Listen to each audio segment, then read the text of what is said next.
जय हिंद। आप सभी को सत सत नमन।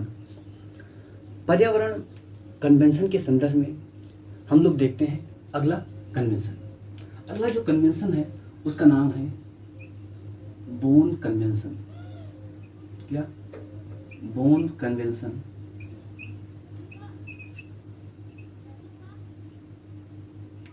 इस कन्वेंशन को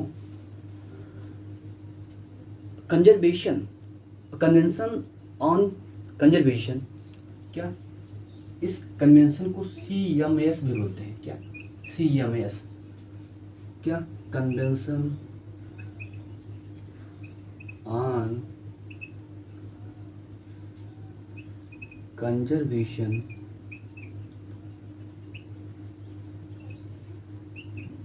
of migratory species. Bone convention को क्या बोलते हैं? CMS। मनुष्य ने कृत्रिम दीवार बहुत बनाई है। क्या? कृत्रिम दीवार बहुत बनाई है, और जो ब्रिज बनाना चाहिए वो बहुत कम है। मनुष्य ने दीवार बहुत बनाई है किंतु ब्रिज बहुत कम।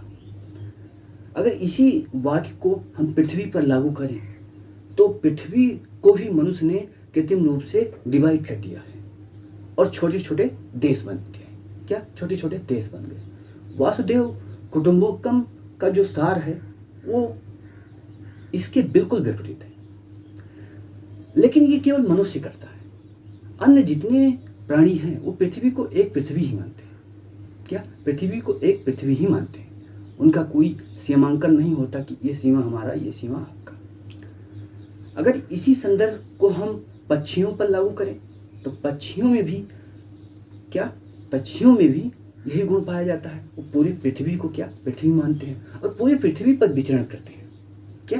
पूरे पृथ्वी पर विचरण करते हैं। जो पक्षी हैं वे एक स्थान से दूसरे स्थान पर जाते हैं। जैसे इस मैप को अगर देखें तो यहाँ पर अगर आपको साइबेरिया मिलेगा। क्या? यहाँ पर आपको साइबेरिया मिलेगा। अब यहाँ से साइबेरिया से पक्षी अगर अफ्रीका में आते हैं तो उनका विचरण अब देखिए कहाँ से कहाँ तक आते हैं।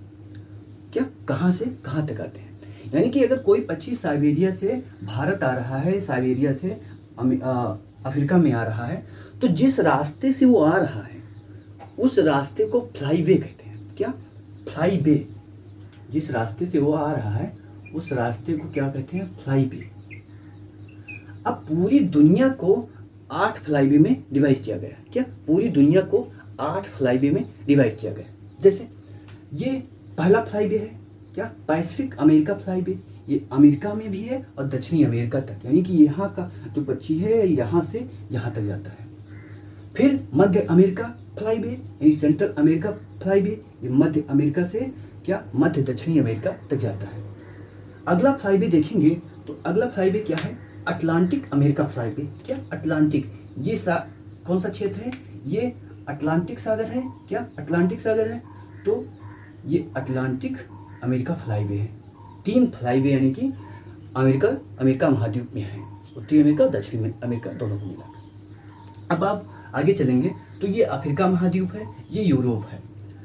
तो ये जो फ्लाईवे यहाँ पर बनता है वो ईस्ट अटलांटिक। क्या? ईस्ट अटलांटिक फ्लाईवे, क्योंकि ये पूर्वी अटलांटिक है तो ईस्ट अटलांटिक फ्लाईवे से कहा जाता है। आगे चलेंगे तो यहाँ पर है भूमध्य सागर और यहीं पर है काला सागर। तो भूमध्य सागर और काला सागर को क्या एक नाम के रूप में लिया गया है। तो इस फ्लाईवे को काला सागर भूमध्य सागर फ्लाईवे कहते हैं। ठीक है।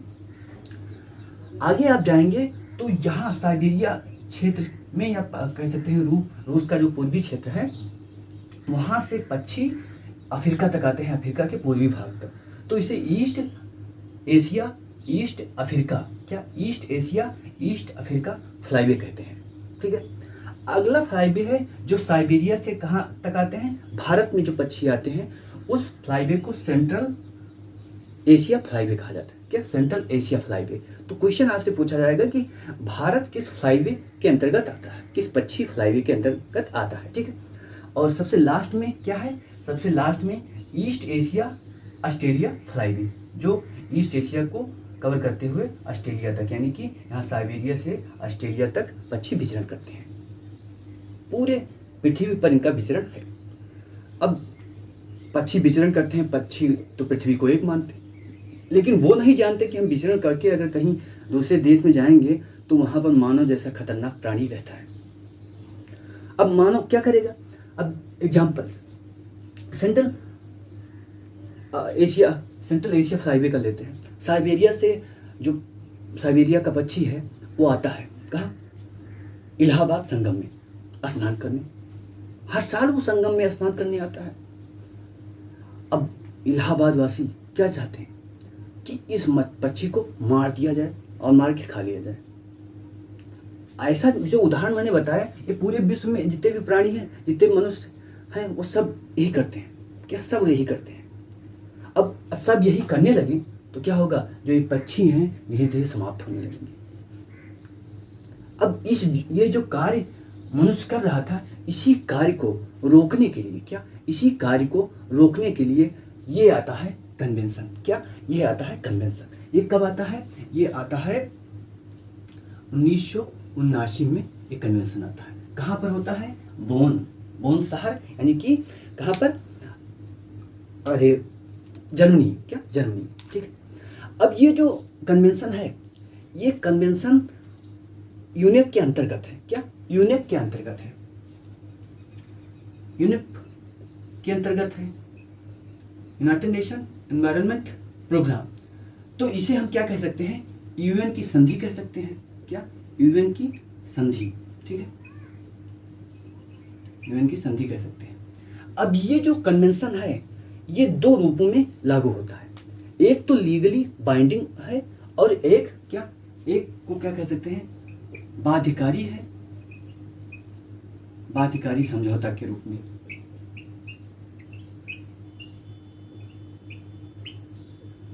और दूसरा नॉन बाइंडिंग।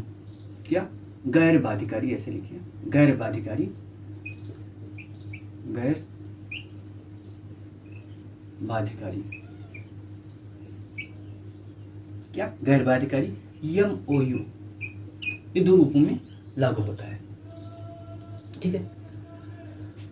अब क्या लक्ष्य था इस संधि का? कि ये जो रेंज है, क्या? ये जो रेंज है, अभी इस रेंज में आपको क्या तीनों चीज ध्यान रखना है। ये जो यहां से यहां तक क्षेत्र आता है फ्लाईवे, इस रेंज में तीनों चीज आपको ध्यान रखना है, यानी कि स्थलीय भी, जलीय भी, वायुमंडलीय भी। क्या? वायुमंडलीय। तीनों क्षेत्रों को इसमें शामिल किया जाता है। क्या? तीनों क्षेत्रों को शामिल किया जाता है। और जो ये कन्वेंशन है, इस कन्वेंशन में सभी सरकारें तो शामिल ही हैं। क्या? अधिकांश सरकारें शामिल हैं। कितने? ये 131 देश इस समय, क्या 131 देश इस समय इसमें है। किसमें? इस कन्वेंशन में।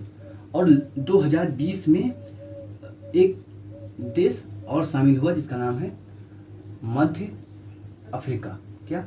मध्य अफ्रीका, ये भी शामिल हुआ है। तो इतने देश तो हैं ही हैं। इसके साथ ये समझौता, इसके साथ साथ ये समझौता एनजीओ, क्या? NGO, non governmental organisation, civil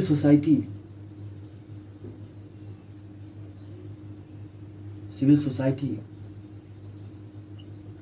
और कह सकते हैं प्राइवेट क्षेत्र,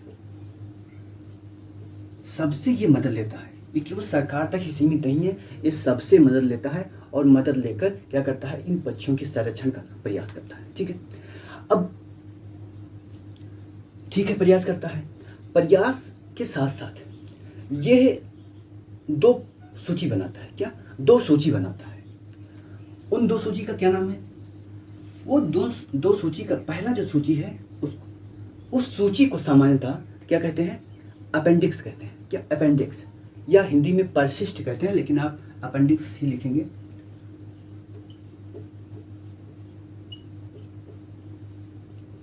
अपेंडिक्स 1। इस सूची में उन पक्षियों को रखा गया है जो क्या है? संकटग्रस्त है, इंडेंजर्ड है। किसके अनुसार? IUCN के अनुसार। क्या है? IUCN के अनुसार क्या है? इंडेंजर्ड हैं, क्या इंडेंजर्ड हैं, उनको इसमें रखा गया। दूसरी सूची, क्या दूसरी सूची अपेंडिक्स 2, इसमें उन पक्षियों को रखा गया है जिनके लिए क्या संरक्षण आवश्यक है, क्या जिनके लिए संरक्षण आवश्यक है। अगर उनको संरक्षण नहीं किया गया, संरक्षण नहीं दिया गया तो क्या होगा, वो समाप्त हो जाएंगे, क्या वो समाप्त हो जाएंगे। तो दूसरी सूची में उनको रखा गया। ठीक है, अब देखते हैं आगे।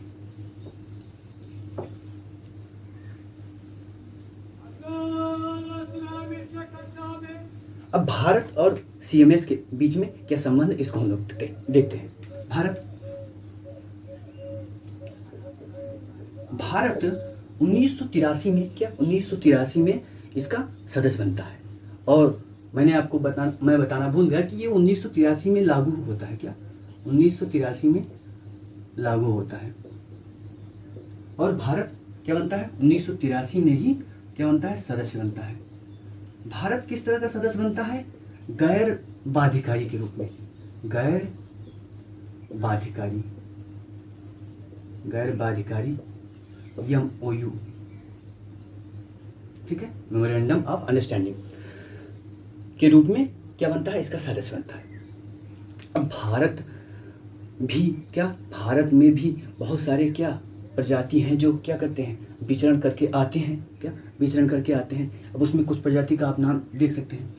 एक है आमुर फाल्कन, क्या अमूर फाल्कन। आपको अगर देखना हो पक्षियों को जो आते हैं क्या भारत में, तो आप संगम तट पर जा सकते हैं, क्या संगम तट पर आप जा सकते हैं, वहां पर आपको मिल सकता है। अगला है बार हेडेड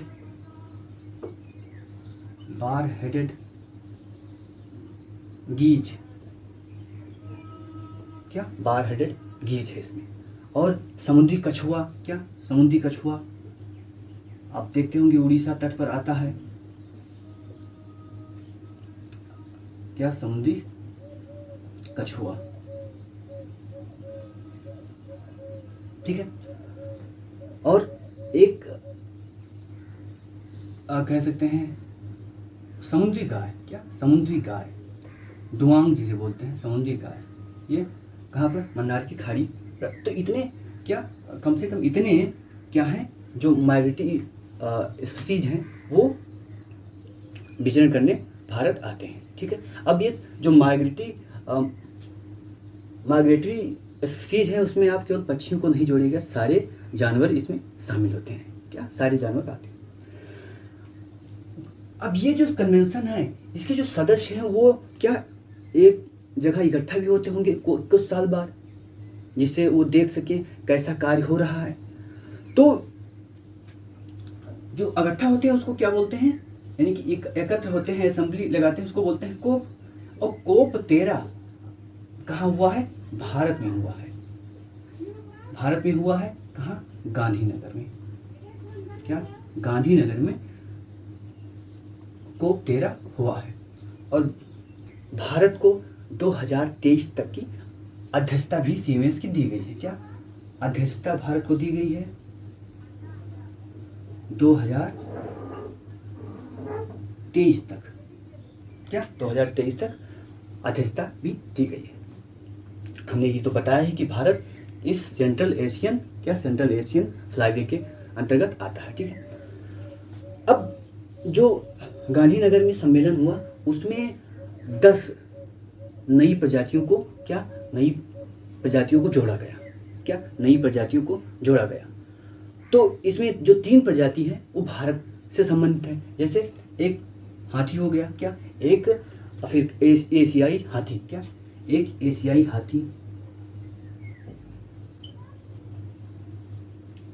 हाथी, बंगाल फाल्कन, क्या बंगाल फाल्कन। और अगला है ग्रेट इंडियन बस्टर्ड, क्या ग्रेट इंडियन बस्टर्ड, ठीक है, ग्रेट इंडियन बस्टर्ड। ये 3 भारत से जोड़े गए हैं और 10 पूरे विश्व से, क्या 10 पूरे विश्व से। ये आपको याद रखना है कि 10 जो कोप 13 हुआ उसमें 10 प्रजाति को जोड़ा गया, जिसमें 3 भारत के, एशियाई हाथी, बंगाल फाल्कन और ग्रेट इंडियन बस्टर्ड। ठीक है, इतना आपको भारत के संदर्भ में और CMS के संदर्भ में जानना है। अब इससे संबंधित एक टॉपिक और है, उसको भी हम लोग देख लेते हैं। क्या उसको भी हम लोग देख लेते हैं। उसको बोलते हैं रैप्टर। क्या? रैप्टर। रैप्टर MOU, आप इसको देवनागरी लिपि में लिखकर MOU, क्या MOU कोष्टक में लिखिएगा। ये क्या है? ये एक प्रकार का एग्रीमेंट है। क्या? ये एक प्रकार का एग्रीमेंट है। ये 2008 में होता है। क्या? 2008 में होता है। किसके लिए? ये बोन कन्वेंशन के अंतर्गत ही हो रहा है। क्या? CMS के अंतर्गत ही है। 2008 में क्या होता है? समझौता है ये किसके अंतर्गत? CMS के अंतर्गत। स्पेशली एशिया, क्या एशिया अफ्रीका, एशिया अफ्रीका में जो क्या हो रहा है, कह सकते हैं जो शिकार हो रहा है पक्षियों को, उसको रोकने के लिए, क्या उसको रोकने के लिए रैप्टर MOU होता है 2008 में। क्या? एशिया और अफ्रीका में जो शिकार होता है पक्षियों का, उसको रोकने के लिए ये समझौता होता है। ये समझौता CMS के अनुच्छेद 15 के अंतर्गत होता है। क्या? अनुच्छेद 15 के अंतर्गत ये समझौता होता है। और ये क्या है? लीगली क्या है? बाइंडिंग नहीं है। क्या? ये समझौता जो है गैर बाध्यकारी है। क्या? गैर बाध्यकारी है। क्या? गैर बाध्यकारी है। भारत भी इसका सदस्य, भारत को भी इसका सदस्य बनना चाहिए। क्या? भारत को भी इसका सदस्य बनना चाहिए। तो भारत भी इसका सदस्य 2016 में बना। क्या? 56वां सदस्य बना। 56वां सदस्य भारत 2016 में बनता है। ठीक है।